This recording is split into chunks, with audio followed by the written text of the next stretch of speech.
Welcome to another episode of the Jampack Report, today for November the 5th of 2020. Of course, this is a daily gaming news podcast meant to bring you all you need to know about next-gen console coverage. On top of that, the newest games coming out and so much more. So if you enjoy the show and you like what you see, hit that subscribe button and keep coming back for your latest updates. But we now know more about Call of Duty Black Ops Cold War's file install size on both console and PC, and it is a pretty hefty title. Call of Duty Black Ops Cold War is almost here, and Activision has revealed the storage space required on consoles and PC for preloading. As expected, the storage space required on consoles and PC is around or more than 100 gigabytes of space. Activision has shared preloading details for Call of Duty Black Ops Cold War as well. On PS4 and Xbox One, preloading will begin on November 5th at 9 p.m. Pacific Time, while on PC, preloading will begin on November 10th at 10 a.m. Pacific Time. Preloading on next-gen systems will begin on each system's respective launch date, so November the 10th for the Xbox Series X and S and November the 12th for the PlayStation 5, all of which is before the official November 13th launch date for Black Ops Cold War. So, how big is the game? To preload Black Ops Cold War, players will need to ensure they have the right amount of available storage to launch the game, and here are the storage space numbers required for each system. On PS4, you'll need 95 gigabytes. On Xbox One, you will need 93 gigabytes. On PS5, you will need 133 gigabytes, and on the Xbox Series X and S, you will need 136 gigabytes. On PC, you will need 125 gigabytes for the full game on Ultra Graphics, 82 for the regular resolution version of the game, and 35 gigabytes if you just want multiplayer. Activision says players on both PC and console can choose to uninstall specific game mode packs, such as Campaign or Zombies, to reduce the overall file size. Of course, we have only a few short days to go until Black Ops Cold War is released, and the hype is certainly building.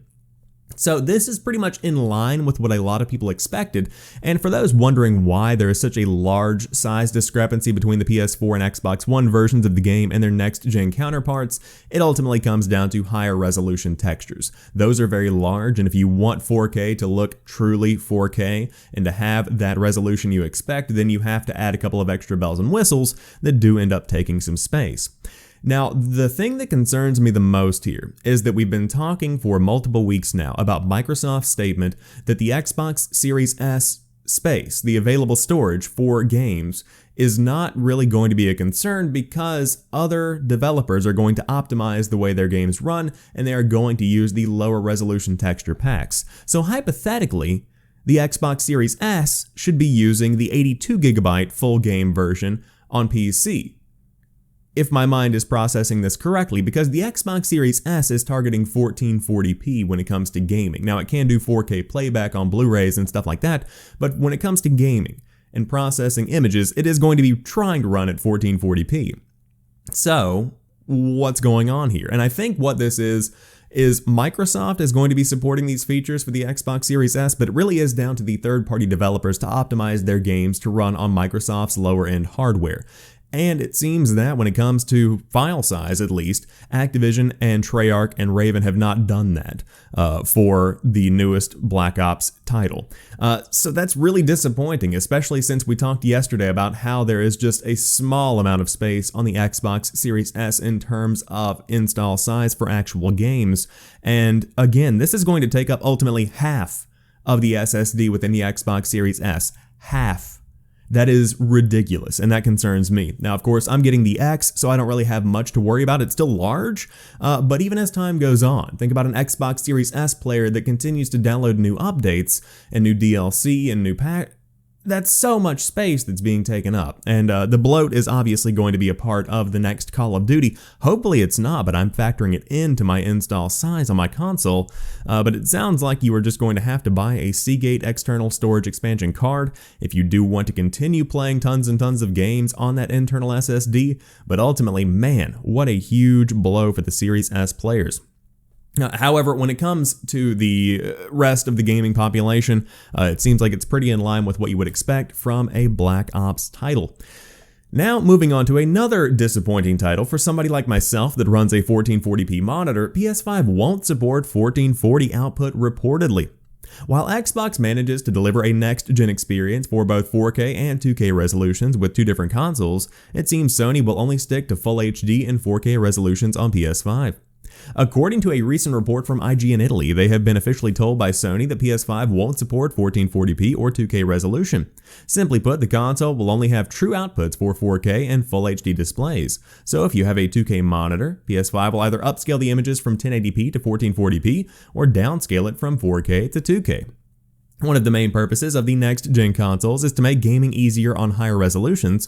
Both PS5 and Xbox Series X consoles are aiming at 4K as the base resolution for running next-gen games. However, there are still a considerable amount of players that would not mind playing in 1080p or 1440p resolutions. Probably Xbox Series S would be a great choice for this group of gamers, but when it comes to PS5, there might be some problems with the 2K resolution. Of course, it still needs an official confirmation from Sony itself, but it's not a big deal for most gamers, though it might be a little disappointing for those who have already gotten a 1440p monitor or TV for gaming. Recently, the PS5 has officially been sent to some outlets and content creators around the world, and of course, they are experiencing it and enjoying it themselves. This is really frustrating, and again, I feel like I'm in the minority because this is not something that most people have to deal with because I chose a 1440p monitor, and it just so happened that I was playing on an Xbox One X whenever I got that. So I didn't really have an issue because Microsoft natively supports 1440.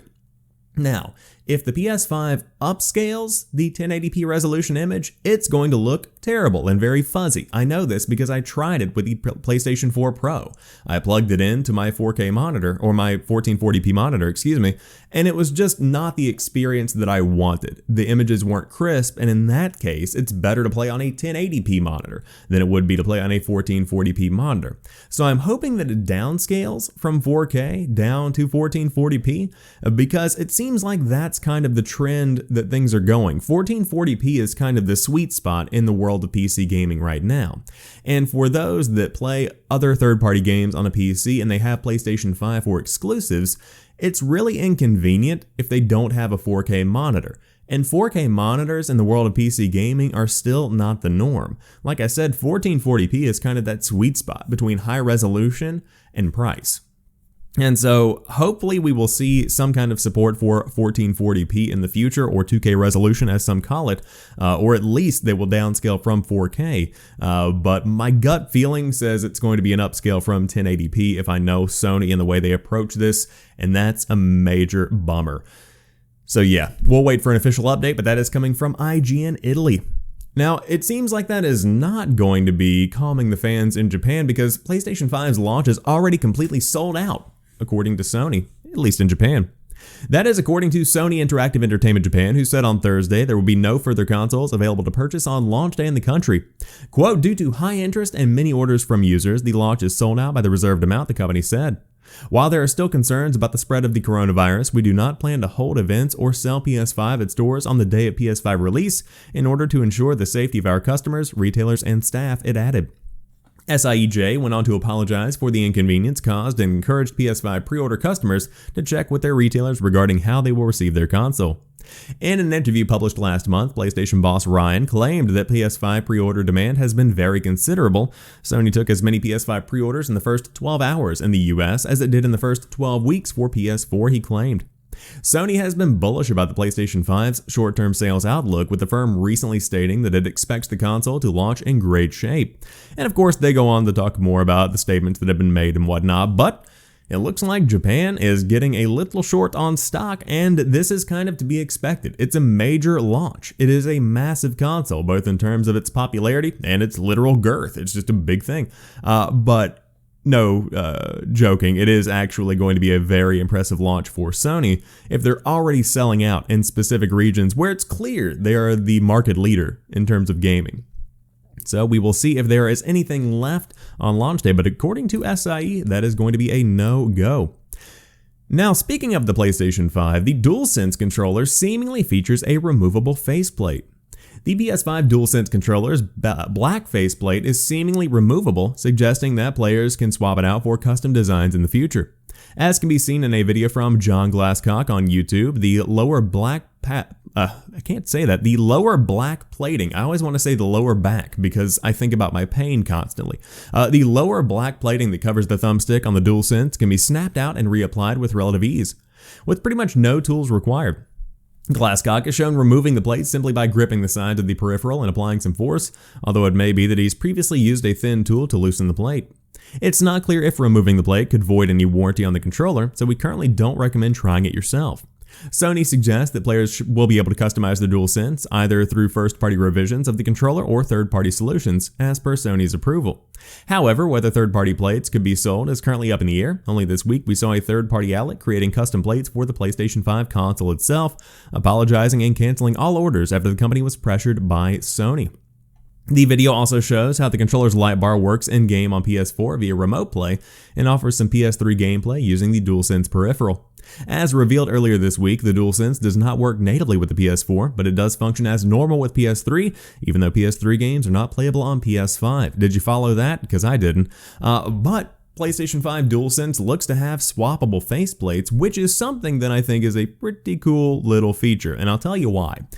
Because when third parties get approval, they can make some very impressive stuff. And so I'm thinking about the average 10 to 12-year-old who gets a PlayStation 5 this Christmas from their parents who are overly generous. You're able to swap out and put a Fortnite faceplate on that thing. You're able to put a God of War faceplate whenever it comes out next year. You're able to swap it out and put a new Ratchet & Clank faceplate on there. Maybe even if you want to change up the color, get some rose gold, get some white, get just the complete set you want. Red would be sick. And this is a more affordable way to customize the color of your controller rather than just buying a new controller outright. Now, it's not quite the same, but it's more affordable and it's going to be able to afford a new level of customizability for the player, which is always good in my book. So hopefully we'll see more about that in the future. But to round out today's show, a bit of a correction. Sorry, but EA Motive is not working on a new Star Wars game. The studio has shot down the rumor that surfaced last week. Our sister site Games Radar reported on a recent EA Motive job listing for a programmer, they say a PC gamer, to work on an upcoming Star Wars action game. The project was described as an exciting new IP, and work on it was set to begin immediately. Today on Twitter, however, the studio said the listing was an error and that it is not actually working on a new Star Wars game at all. Motive Studios previously worked on Star Wars Battlefront 2 and found considerable recent success with Star Wars Squadrons.